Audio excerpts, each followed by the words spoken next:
Hi guys, LegoWars82500 here, and now I'm going to be making a review on a set which was released 2006, which was 10 years ago.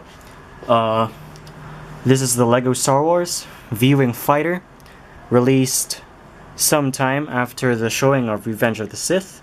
So here is the box, LEGO Star Wars, different font, or kinda different. Darth Vader over here, ages 6 to 12, number 6205, V-Wing Fighter, number of pieces is 118, and you got one clone pilot, which is the only minifigure, and you got alternate models, or like building ideas, like, you know, suggestions on what else you can build with the set, which is a pretty neat feature, but sadly it went away. You got different sets from the lineup 2006. Here you have the instruction manual. So the overall design of the instruction manual is not so different. It's kinda the same, save for the background, which has a little bit of stars, if you can see in the camera.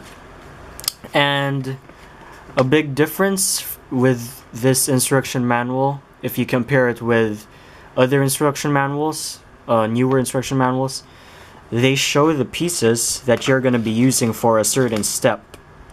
Like, let's say you're going to be using this long piece. They put a picture right here, what piece you're going to be using, like white block. There's going to be a white block there. How many pieces of white bricks do you need to have, so you can do that step. So given that, it's up to you to look for the pieces yourself and to like figure out what pieces to use. So without further ado, let's get to the actual set. So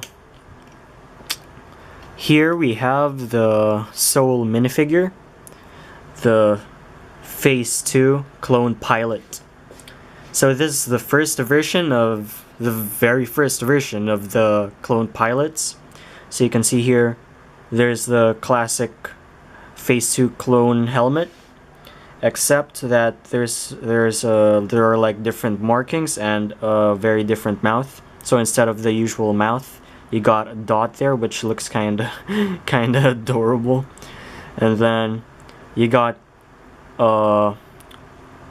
printing over here in the front and printing at the back.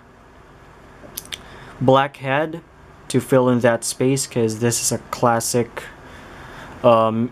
clone, which classic clones always have black heads to fill in this sort of gap in their helmets, or space in their helmets.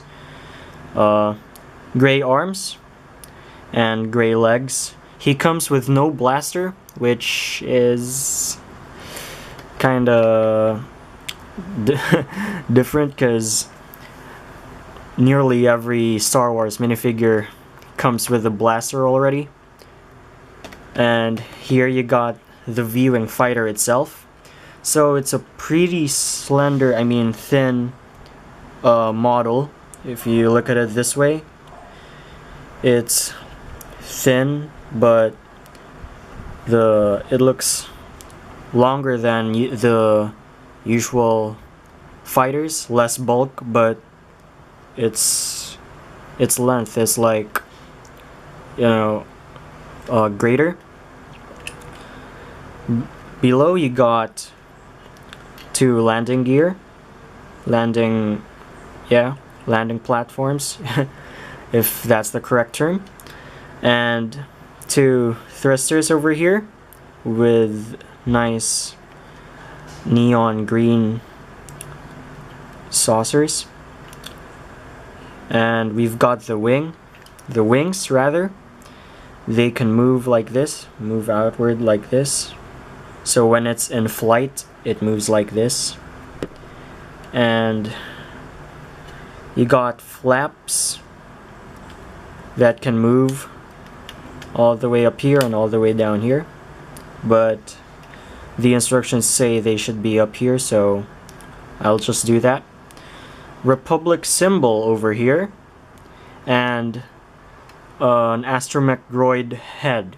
So the astromech droid doesn't have a body. It's just the dome, the head, and you got 2 of the laser cannons on each side, and we got the cockpit over here. So as you noticed, it doesn't move out like this, like like all Starfighter Lego sets. So here you just detach the glass and then put the clone pilot inside. Oh, speaking of inside, you got no Navi computer. So it's just this, no printed brick whatsoever,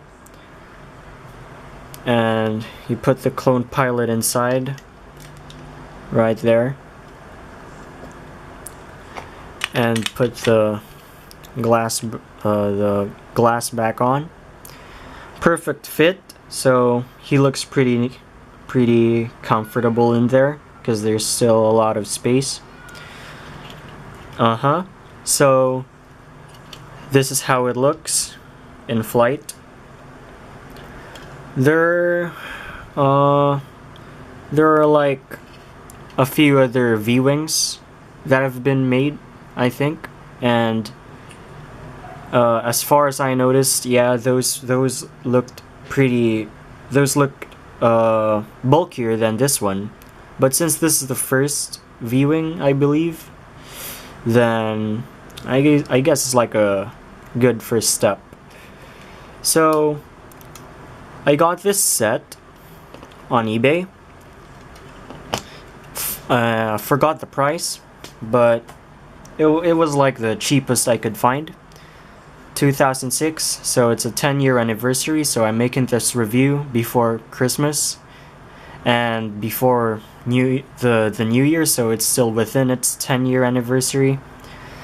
So this is, I've always wanted the clone pilot because I always thought that was a really cool minifigure. It still is a pretty cool minifigure, and my overall opinion of this set is a really nice collector's item, and it has a really nice, not so bulky, not so heavy build. It's quick and easy to follow the instructions, so it's good for beginners. Plus the playability, or the playability is pretty nice. The only thing that's lacking is a bit more design over here, like maybe add a little stickers, but I mean this was like released 10 years ago, so not so much. They had simpler designs, and the astromech droid just had no body, which is kinda sad. So that's all for this review. I hope you liked it. Please rate, comment, subscribe. Merry Christmas and Happy New Year. See you next time. Bye. Thanks for watching.